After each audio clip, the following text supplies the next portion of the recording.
I used to be obsessed with Pokémon when I was younger.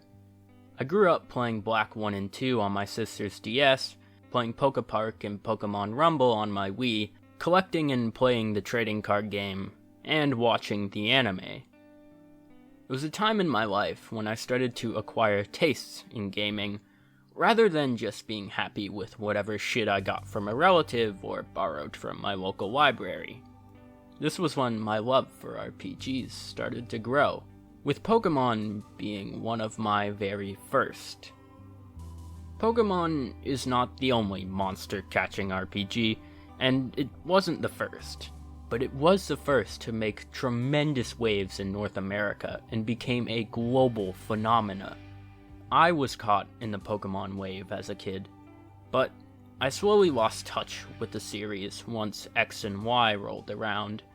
I tried getting back into the series with Legends Arceus, yes I pronounce it Arceus, and Pokémon Violet, and while I did have some fun in them, I still had some issues with them, but that's beside the point.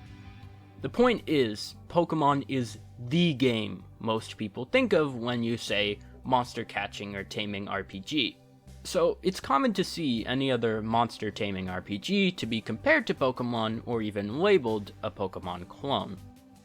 One day when I was perusing Steam to spend money that I don't have, as I usually do, I saw a game called Cassette Beasts. I glanced at it and thought that it looked pretty cool and like a Pokémon clone. So I got it and I started playing it. But I was quickly shown that this game was more than just a Pokémon clone. Cassette Beasts is an open-world monster-catching RPG. Your character is thrust through space and time into the land of New Wirral, or Wirral, however you pronounce it, I'm not sure. And it's not known why. People seem to drop onto this island, but no one really knows why or how. Every attempt to leave this strange island has failed, with a storm suddenly appearing to sink those who try and escape. What's even stranger is that people seem to come from different worlds or universes, meaning this island draws people literally from all over. There's more than just people on this island, it is also infested with strange creatures and monsters. Some of these monsters are so otherworldly and superhuman that they are labeled archangels. Each archangel's mere presence is so overwhelming it tears and shakes reality itself. With the constant threat of the surrounding hostile monsters, the stranded humans look for a way to defend themselves, and they find it through cassette tapes. The defining feature and way of combat in this game is cassettes. With a cassette player and a blank tape, you are able to record the form of a monster. Then, if you play that tape, you transform into that monster recorded on the tape. You may be wondering, how the hell does that work? And the answer is that no one knows, it just does. And works it does, providing this game with an insanely cool mechanic. You're not really capturing monsters to have them join your team to fight for you, but recording their forms for you to use to help you fight. Each monster form you record has its own stats, but your character also has stats of their own. Unlike Pokemon, you are a fighter. You are an active participant in battle. This is a whole new dynamic combat system. You have 2 health bars, one for your monster form and one for yourself. When your monster form HP drops to 0, the tape in the transformation is broken, leaving you open in your weaker human state before you can transform again. Monsters can take advantage of your opening to drain your HP. You lose by having your HP drained to 0, so you can lose even if you still have working tapes left on you. If a move does more than enough damage to break your monster form, then that excess damage will carry over to harm your base human form. But you can use this system to your advantage when fighting other trainers like you. Throughout the game, you're battling other trainers such as yourself, and you can beat these trainers by taking out all their tapes, or you can take out all their base HP. It's this really cool system where if you play well and smart enough, you can take out an opponent before they've even used their second tape. Another interesting part of this combat system is the AP system. Every turn you generate 2 AP points, and you spend AP to use moves. Better moves are going to cost more AP, so you have to strategize when to spend and when to save. This keeps fights from being one note, where you just use your best and most powerful moves right off the bat to wipe the opponent out in a snap. Instead, you have to think about the moves you use, for they'll have consequences for you too. Furthermore, what's really cool is the type system. Like Pokemon, each monster has a certain type, like Beast, Plastic, or Electric. And each type has advantages and disadvantages to other types. There's a relationship between them, but it's more than just dealing less or more damage. Certain type attacks can also have reactions against others. For example, using a fire move on a poison elemental will cause them to burn, but if used on a water type, it will surround them with a healing mist. It's really cool to see deep relationships between monster types that don't just result in more or less damage. There are actual reactions and buffs and debuffs that happen, adding further depth to this combat system. And buffs and debuffs aren't tied to the tape you're using, but tied to the person. So like, if you get a ranged attack down debuff, and switch to a different tape, you're still going to have that debuff. Once again, this is because you are the fighter. The buffs and debuffs are attached to you. But you can play this in your favor, using one tape to cast a buff and then switch to a different tape that will work really well with that buff. There's crazy depth in this combat system that actually challenged me a lot and made me think, and I loved it. Now, let's talk about what you do outside of battle. Exploration. This is an open world.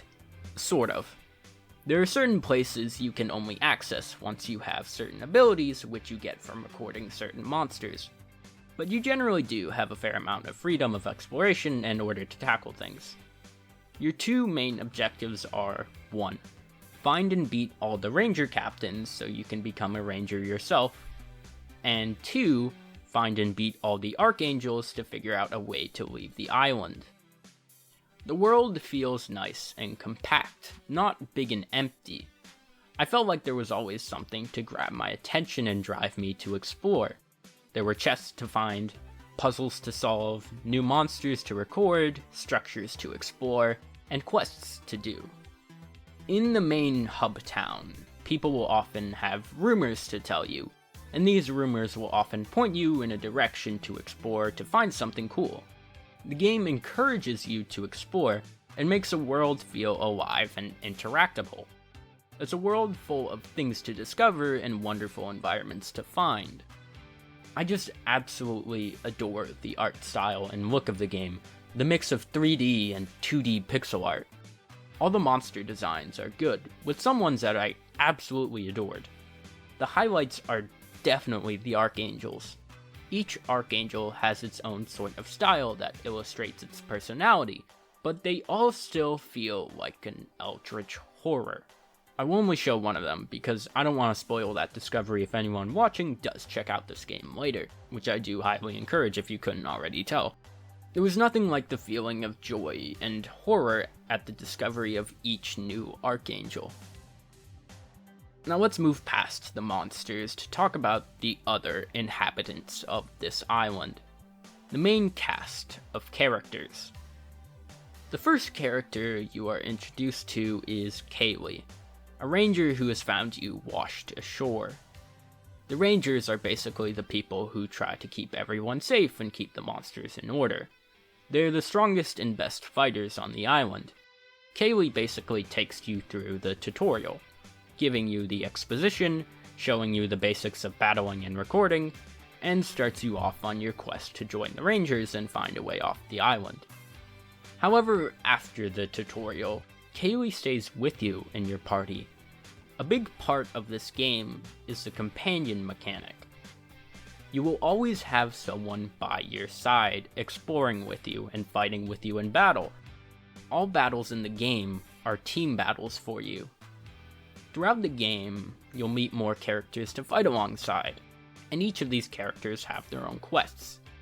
Like for Kayleigh, you go with her to check on her old settlement that she left when the new leader started becoming twisted and ruling like a cult leader.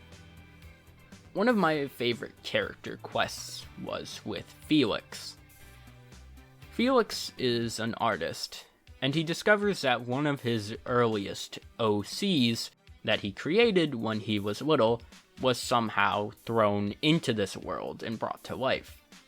He's embarrassed and ashamed at seeing one of his earlier works come to life. Felix's quest is about the acceptance of an artist's early creations, even if they may look like trash compared to their current works. An artist's early works are what got them to where they are now, so an artist must love everything they create unconditionally, especially their early works. It kind of reminds me of that one part in One Piece. Jesus Christ, I'm really bringing One Piece into this. Where Franky's ships are taken and used to commit atrocious acts and take the lives of innocents. Franky claims that any ship that would do something like that are no longer his ships. His master Tom hits him, telling him that no matter what those ships are used for, at least the one who created them must love them. Their creator mustn't deny them, and the creator must be resolutely proud of the thing they created. Relating this game and One Piece of all things together is a stretch, I know, but both made me think of all the things I made and looked upon with disdain or embarrassment, not wanting to call them my creations. They're things I have to be proud of and love, for I am their creator, and they got me to where I am today. Okay, moving on from that tangent. You also progress relationships with characters. By helping them out and fighting with them, you'll get chances to chat and progress your relationships with them while resting at a fire or at the cafe. By doing this, you'll learn more about them and their past lives, bonding closer with them, and increasing your strength and capabilities in battle. Another defining mechanic of this game is the fusion mechanic. In battle, if you've developed a relationship with your partner, you have the option to fuse together if the meter is full. You and your monster forms become one, having the same moves and increased stats. You can increase the benefits gained from fusing by further developing the relationship with your partner, and if you develop it enough, you can even use a special fusion move while fused. What's cool is that there is a unique monster design for each possible fusion in the game, which is a lot. A lot of care and detail was put into this game, and it really shows. I'd be remiss to not mention the soundtrack. For a game with this central motif of music, you'd think it would have a good soundtrack, and you would absolutely be correct. I don't have much knowledge in the field of music and music composition, but god damn did I love the soundtrack. From the soothing song of the hub town that would comfort you and tell you that everything was going to be okay in this harsh place, because we still have each other to hold on to the boss battle music that would fill me with determination to take on these overwhelming eldritch creatures. I also love how the motif of music and cassettes is played with in the game world. It's done in such a creative way that makes sense in the context of the world. Monsters are recorded onto tapes, right? Well, what happens when a tape breaks in battle? You don't revive it, you re-spool it. You literally fix the tape to use it again. What if the tape's not broken, but taken some damage from battle? You don't buy a health potion to use it. You buy pencils to rewind the tape. That's something people would do to rewind cassette tapes, for those of you who don't know. How do you change the moveset of a certain tape recording? You put and remove stickers on the tape, with each sticker representing a certain move. I just adore little details like this that make context in this world. It's creative and subtle world building. This game just oozes charm by the bucketful. When I first saw this game, I wrote it off as a Pokémon clone. Pokémon may be the biggest monster-catching RPG, but that doesn't mean that every other game in the genre is just a copy or a clone. It's unfair in general to simply write off a game as a clone of another by just looking at its cover. Most of the time, you have to actually play the game, and you may find that it's more than that. It's its own thing. A game that provides a unique and challenging battle system with a wealth of options. A bustling and mysterious world full of interesting creatures and characters for you to explore. A colorful cast of characters to explore and grow with, and a mysterious plot to unravel. A game that deserves your attention.